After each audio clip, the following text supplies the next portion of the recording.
Lá no comecinho dos anos 2000, o cinema de zumbi ele estava meio em coma. A última grande leva de filmes de zumbi tinha sido lá nos anos 80, e tirando um ou outro título cult, parecia que o gênero de zumbi tinha sido enterrado de vez. Foi de Vasco da Gama. Eu não estou suportando mais. Mas aí chega Danny Boyle, um diretor britânico na época conhecido pelo Transporting. Filme que misturava horror, crítica social e tinha uma pegada suja, realista, quase meio documental. Ele não só trouxe os mortos-vivos de volta, como ele correu com os mortos-vivos. E vocês vão entender melhor. Sim, meu amigo, se antes zumbi era aquele ser lerdo, aquele ser devagarote, aquele ser babão, esse filme ele mudou de uma vez por todas essa história do zumbi ser um bicho mais lerdão, mais bobão. Em Extermínio, o filme que o Danny Boyle trouxe de volta os mortos-vivos, aqui eles são infectados com fúria, velocidade e principalmente muita violência. Que tanta violência, rapaz. Um novo tipo de apocalipse estava prestes a começar. E a partir daí o gênero nunca mais seria o mesmo. Dá pra se dizer que tem um gênero de zumbis Jorge Romero até Extermínio do Danny Boyle. E nesse primeiro episódio do novo quadro aqui do canal chamado Rebobinando, o escolhido da vez foi Extermínio. Sim, esse ano terá o terceiro filme transformando Extermínio então numa trilogia. E pro aquece de Extermínio, o primeiro episódio de Rebobinando é com Extermínio. É uma boa ideia. Então, sem mais enrolação, vamos embora rebobinar esse filme.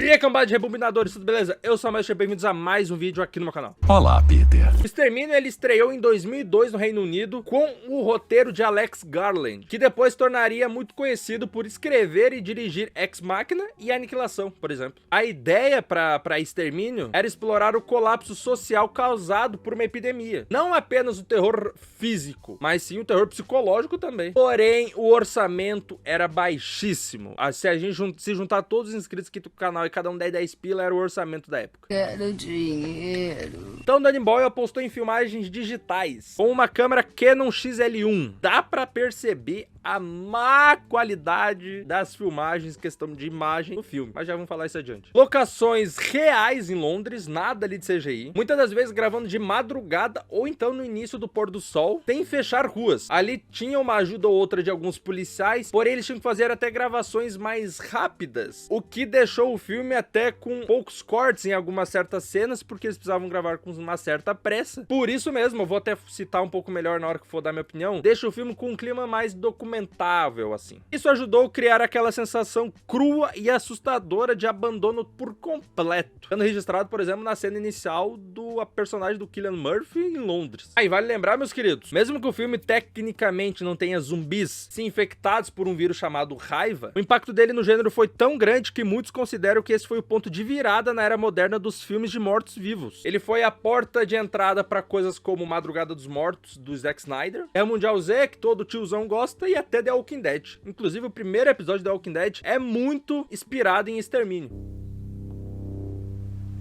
Agora que você já tá mais a par da contextualização que teve o filme na sua pré-produção, o que trata o filme Extermínio? Ótima pergunta! Tudo começa com ativistas invadindo um laboratório para libertar chimpanzés usados em testes. O problema é que esses animais estão infectados com um vírus chamado raiva, que causa fúria incontrolável e se espalha em segundos, resultando num caos total. 28 dias depois, por isso o nome do filme, conhecemos Jim, interpretado por Cillian Murphy, que acorda sozinho em um hospital de Londres sem saber o que aconteceu. Inclusive, esta parte que o Jim acorda no hospital em Londres, The Walking Dead fez uma referência ou usou de inspiração para o seu primeiro episódio. Ladrão! Ao sair pelas ruas, ele encontra uma cidade deserta cheia de sinais de colapso, carros abandonados, cartazes de desaparecidos e um silêncio apavorante. Logo ele descobre que a população foi tomada por uma epidemia violenta, pessoas infectadas que atacam com brutalidade e velocidade. Jim é salvo por Selena e Mark, sobreviventes que explicam a gravidade da situação. Não existe mais governo e não existe mais controle. O mundo como ele conhecia acabou e as regras agora são duras. Se alguém for infectado, não há tempo para hesitar. Tem que eliminar na hora. Inclusive, quando Mark se fere, Selena o mata sem pensar duas vezes. Depois eles se juntam a Frank e sua filha Hannah, que estão tentando sobreviver em um prédio. Eles escutam uma mensagem de rádio que promete abrigo em uma base militar e juntos partem em busca de segurança. Só que ao chegar lá, percebe que o verdadeiro perigo pode não ser ser os infectados, mas os próprios humanos. O comandante militar quer usar as mulheres do grupo como solução, entre aspas, para recomeçar a sociedade. A tensão explode e Jim precisa agir para proteger os poucos que restaram ao seu lado. No fim, a luta deixa de ser só contra o vírus, vira uma batalha para manter o que resta de humanidade.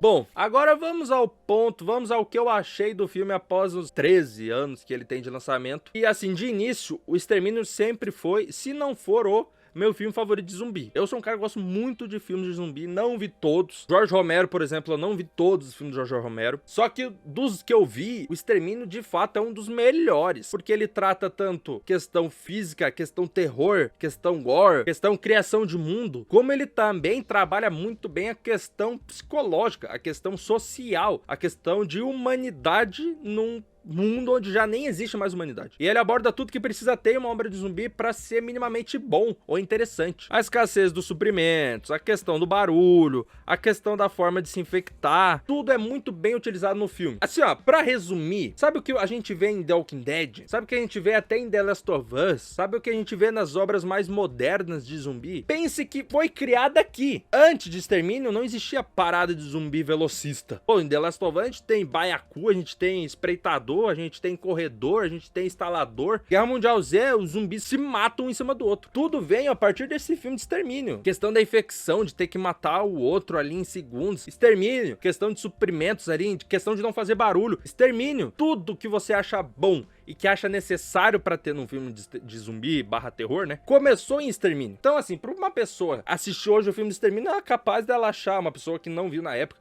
ou que não via, não acompanha muito bem essas paradas de cinema. Se ela assistir agora Extermínio, ela vai achar apenas mais um filme normal de zumbi. Mas tem que pensar, tem que se pôr no lugar que esse filme saiu em 2002, e antes dele não existia bosta nenhuma. Tinha os filmes do Jorge Romero, que não falei, que eram coisas mais crítica social, mesmo o Jorge Romero querendo ou não, mas eram coisas mais paradona, a ação já não era o forte. Nesse filme, meu amigo, é porradaria pra tudo que é canto. Porque eu vou te moer na porrada. Contextualizando em relação ao filme, a parte do Jim, quando ele acorda no hospital, é muito bem feita. Apesar da câmera ser... Olha, esse filme ser gravado com uma batata.